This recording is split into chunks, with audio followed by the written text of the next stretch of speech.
अपना क्या, अपना तो कोई है ही नहीं, ना आगे है ना पिछू है, न कोई रोने वाला ना आंसू बहाने वाला। अपनी तो जैसे तैसे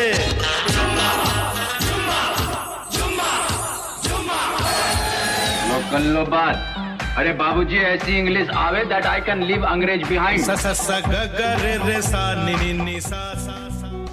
दोस्तों से प्यार किया, दुश्मनों से बदला लिया, जो भी किया हमने किया शान से।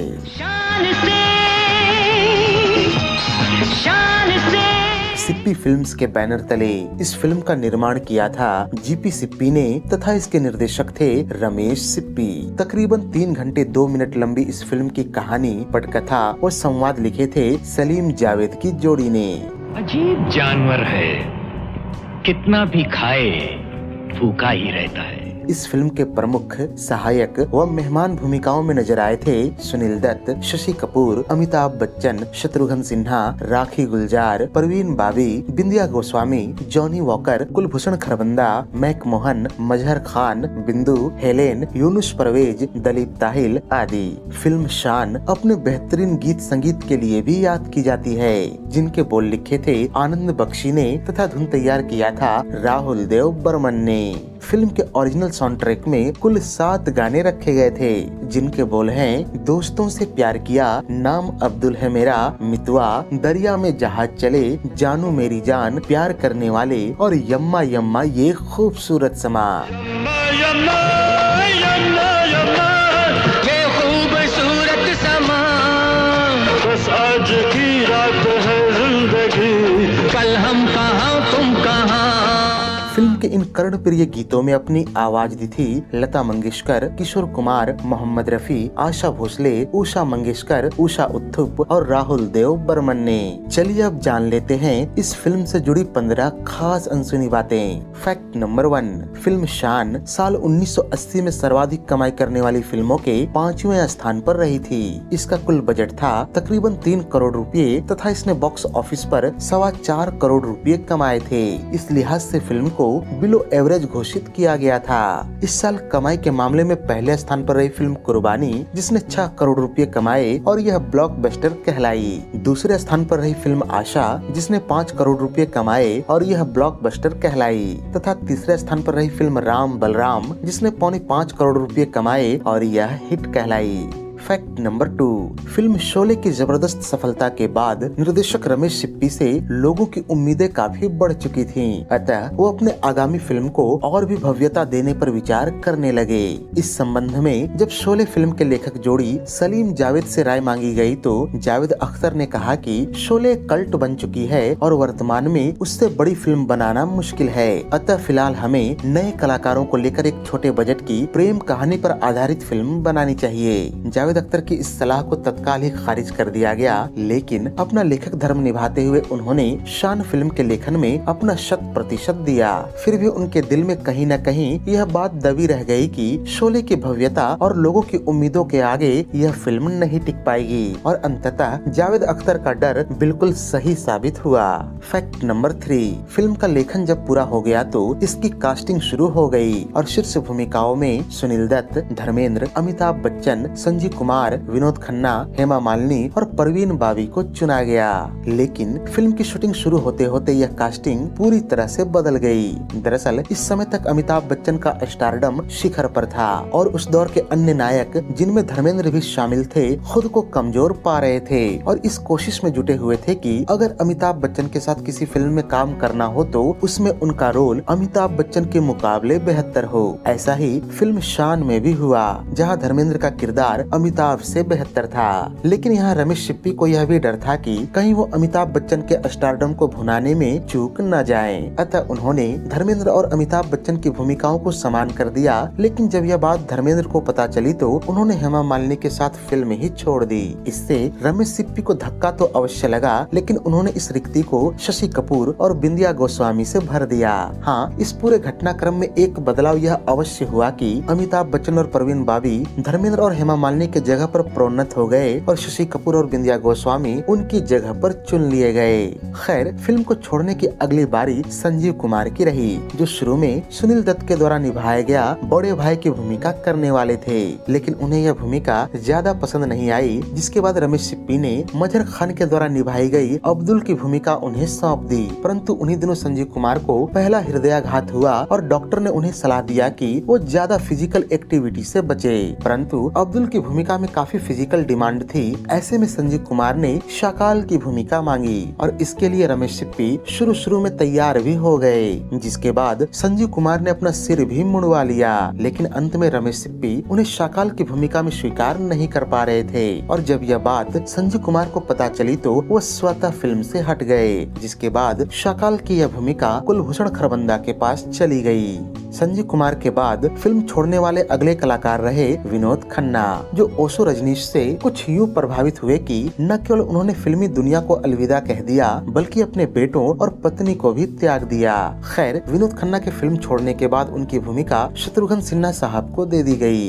फैक्ट नंबर 4, शत्रुघ्न सिन्हा जो अपने लेट लतीफी के कारण मशहूर थे, उनका यही रवैया इस फिल्म के दौरान भी जारी रहा और जब उनकी इस आदत से रमेश सिप्पी तंग आ गए तो उन्होंने फिल्म के प्रोड्यूसर और अपने पिता जीपी सिप्पी तथा लेखक जोड़ी सलीम जावेद से इसका निदान करने को कहा।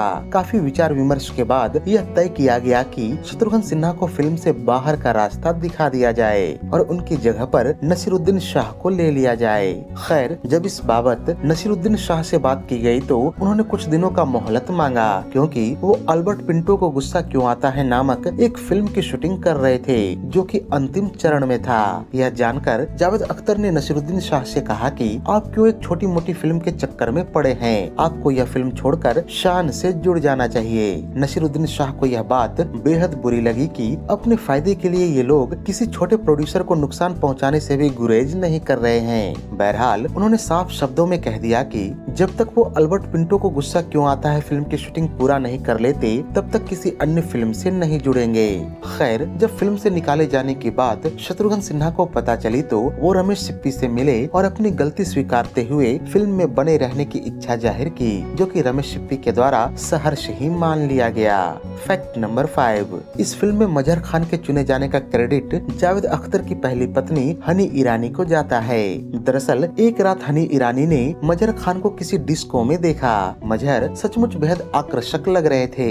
ऐसे में उन्होंने मजहर को जावेद अख्तर से मिलवाया और वो भी उस नवयुवक को देखकर काफी प्रभावित हुए और कहा कि आप अपनी कुछ फोटोज मेरे दफ्तर पर छोड़ दें। मजहर खान ने जावेद अख्तर के कहे अनुसार कुछ फोटोज उनके यहाँ छोड़ आए। इस बात को कई महीने गुजरने के बाद एक दिन मजहर खान को यह संदेश मिला कि रमेश सिप्पी को वो फोटोज बेहद पसंद आ गए हैं और उन्हें अपनी अगली फिल्म शान में लेना चाहते हैं। यह सुनकर मजहर किंग कर्तव्य विमूढ़ हो गए। उन्हें यह यकीन नहीं हो पा रहा था कि शोले जैसी कालजयी फिल्म बनाने वाले निर्देशक ने उन्हें पसंद किया है। फैक्ट नंबर 6, मजहर खान को शान में चुने जाने की खबर जब मीडिया और आम लोगों तक पहुंची तो लोगों ने यह कयास लगाने शुरू कर दिए कि वो फिल्म के मुख्य खलनायक होंगे। लोगों के ऐसा सोचने के पीछे एक ठोस कारण भी था। दरअसल लोगों को यह लग रहा था कि अमजद खान की तरह यह भी खान ही है और ये भी उन्हीं की तरह इंडस्ट्री में बिल्कुल नए नए हैं। वैसे जानकारी के लिए बता दूं कि फिल्म शान से पहले मजहर साल 1979 की फिल्म संपर्क में नजर आ चुके थे।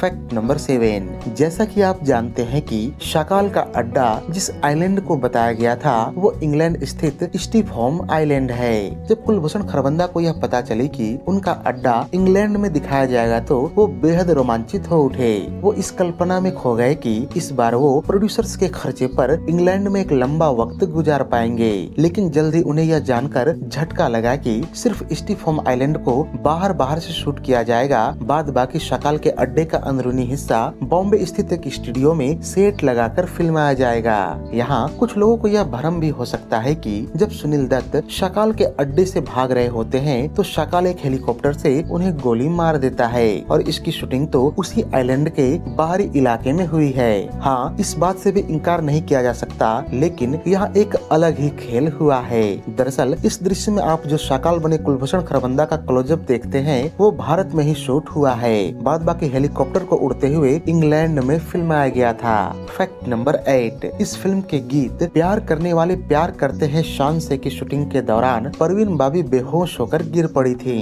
दरअसल उन्हें नर्वस ब्रेकडाउन हुआ था, जिसके बाद वो अपने तत्कालीन प्रेमी कबीर बेदी के साथ इलाज करवाने के लिए अमेरिका चली गई थी। ऐसे में उन दिनों के एक प्रतिष्ठित मैगजीन में यह खबर छपी कि परवीन बाबी अब भारत कभी भी वापस नहीं लौटेंगी।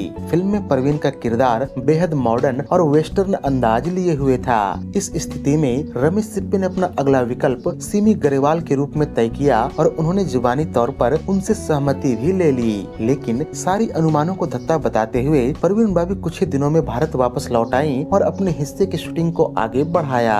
फैक्ट नंबर 9, फिल्म में बिंदिया गोस्वामी के इंट्रोडक्शन सीन में आप जिस खूबसूरत 2 सीटर कार को देखते हैं उसकी भी बड़ी दिलचस्प कहानी है। दरअसल यह पोर्च कॉन्टिनेंटल कार है जो खास तौर पर इस फिल्म की शूटिंग के लिए इम्पोर्ट की गई थी। इस कार को लेकर यह जानना आपको बेहद हैरान कर सकती है कि साल 1980 तक भारत में यह एक ही पीस थी। अब आप सोच रहे होंगे कि शूटिंग के बाद इस कार का क्या हुआ होगा। दरअसल शूटिंग पूरी होते ही इसे भारी कीमत पर बेच दिया गया था। फैक्ट नंबर 10, शोले के बाद सिप्पी फिल्म्स की यह दूसरी ऐसी फिल्म रही जिसे लंदन में प्रोसेस किया गया था।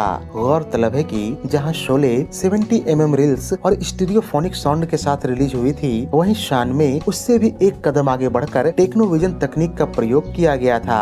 बताता चलूं कि सिप्पी फिल्म्स के रेगुलर सिनेमेटोग्राफर द्वारका दिवेचा, जो कि शोले में अपने काम से खूब लोकप्रिय हुए थे, शान के शूटिंग के बीच में ही गुजर गए। ऐसे में उनके जगह पर सिनेमेटोग्राफी की जिम्मेवारी एसएम अनवर को सौंपी गई, जो कि इससे पहले द्वारका दिवेचा को शोले में असिस्ट कर चुके थे। फैक्ट नंबर 11, फिल्म के लोकप्रिय गीत यम्मा यम्मा का जो वर्जन आज हम सुनते हैं, वास्तव में वो एक रिहर्सल वर्जन है। दरअसल फिल्म के संगीतकार राहुल देव बर्मन इसे अंतिम रूप से एक बार और रिकॉर्ड करना चाहते थे और रफी साहब भी इसके लिए सहर्ष ही तैयार थे।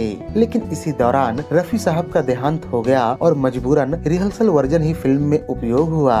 वैसे जब तक यह बात बताया न जाए कि यह फाइनल वर्जन नहीं है, तब तक इसका भान भी नहीं होता। बताता चलूं कि बतौर गायक राहुल देव बर्मन का रफी साहब के साथ यह अंतिम गीत रहा। फैक्ट नंबर 12, फिल्म के मुख्य खलनायक शाकाल का किरदार एक जेम्स बॉन्ड फिल्म से प्रेरित है। दरअसल साल 1967 में जेम्स बॉन्ड फिल्मों की सीरीज में एक फिल्म आई थी जिसका नाम है you only live twice. James bond की फिल्में अक्सर अपनी ही तरह की टेक्नोलॉजी और स्टंट्स के लिए जानी जाती हैं, जिसमें हीरो और विलेन दोनों बेहद स्टाइलिश तरीके से पेश किए जाते हैं। उसी तर्ज पर film you only live twice में भी डोनाल्ड प्लीजेंस ने ब्लोफेल्ड नामक एक विलेन का किरदार निभाया था। यह किरदार अपने रूप रंग और हाव भाव में काफी हद तक शाकाल से मिलता जुलता है। वास्तव में रमेश सिप्पी अक्सर हॉलीवुड फिल्मों से प्रभावित होने के लिए जाने जाते हैं। उनकी कालजयी फिल्म शोले भी कई विदेशी फिल्मों को मिलाकर बनी एक खिचड़ी थी। फैक्ट नंबर 13, सलीम खान ने इस फिल्म के बुरा प्रदर्शन पर अपनी राय रखते हुए एक बार कहा था कि हमने इसके स्क्रीन प्ले पर कई गलतियां की जो कि दर्शकों को चुभ गई। शोले के मुकाबले इस फिल्म की स्क्रिप्ट में इमोशनल ट्रीटमेंट की कमी रही। आज वर्षों बाद जब मैं इस फिल्म को देखता हूँ तो अपनी गलती पर सिर पिट लेता हूँ। गौर करें कि जब आपका बड़ा भाई मर गया हो और आप उसके कातिल से बदला लेने के लिए मिशन पर हो, तो ऐसे में आप किसी लड़की के साथ रोमांटिक गाना तो नहीं गाते। लेकिन हमने फिल्म को बैलेंस करने के चक्कर में इसने जानू मेरी जान सरीखी एक गीत को डाला, जो कि फिल्म की गंभीरता को कम करती चली गई। फैक्ट नंबर 14, इस फिल्म की शूटिंग के दिनों को याद करते हुए एक बार रमेश सिप्पी ने कहा था कि फिल्म के बॉम्बे में शूटिंग के दौरान उन्हें काफी परेशानियों का सामना करना पड़ता था, जिसके सबसे बड़े कारण अमिताभ बच्चन थे। दरअसल इन दिनों अमिताभ बच्चन की लोकप्रियता चरम पर थी। ऐसे में जब लोगों को पता चलता कि बॉम्बे के फला इलाके में वो शूटिंग कर रहे हैं, तो उनकी भारी भीड़ उमड़ पड़ती, जिन्हें कंट्रोल कर पाना बेहद मुश्किल हो जाता और इसी कारण शूटिंग को रद्द करना पड़ता। रमेश सिप्पी आगे कहते हैं कि शूटिंग रद्द हो जाने के चलते उस दिन का पूरा सेटअप अगले दिन फिर से तैयार करना पड़ता और इस पूरे घटनाक्रम के चलते अमिताभ बच्चन के 1 सेकंड की शूटिंग का खर्च हमें 10,000 रुपये पड़ रहा था। फैक्ट नंबर 15, फिल्म शान न केवल बॉक्स ऑफिस पर पिछड़ गई, बल्कि अवार्ड्स के मामले में भी कमोबेश उसका ऐसा ही हाल रहा। साल 1981 में आयोजित 28वें फिल्म फेयर अवार्ड्स में इसे बेस्ट सिनेमेटोग्राफी और बेस्ट म्यूजिक डायरेक्टर के श्रेणी में 2 नामांकन हासिल हुए थे, जिनमें से यह केवल एक श्रेणी में ही विजय रही और यह श्रेणी बेस्ट सिनेमेटोग्राफर का रहा, जिसके लिए यह अवार्ड एस एम अनवर साहब को हासिल हुआ था। तो ये थी साल 1980 की सर्वाधिक चर्चित फिल्म शान पर हमारी एक विशेष प्रस्तुति। उम्मीद है कि यह वीडियो आपको बेहद रोचक लगी होगी। अगर वीडियो पसंद आई हो तो इसे लाइक और शेयर भी कर दें तथा ऐसे ही दिलचस्प वीडियोस की नोटिफिकेशन पाने के लिए चैनल को सब्सक्राइब करके बेल आइकॉन में ऑल का बटन दबा दें। धन्यवाद।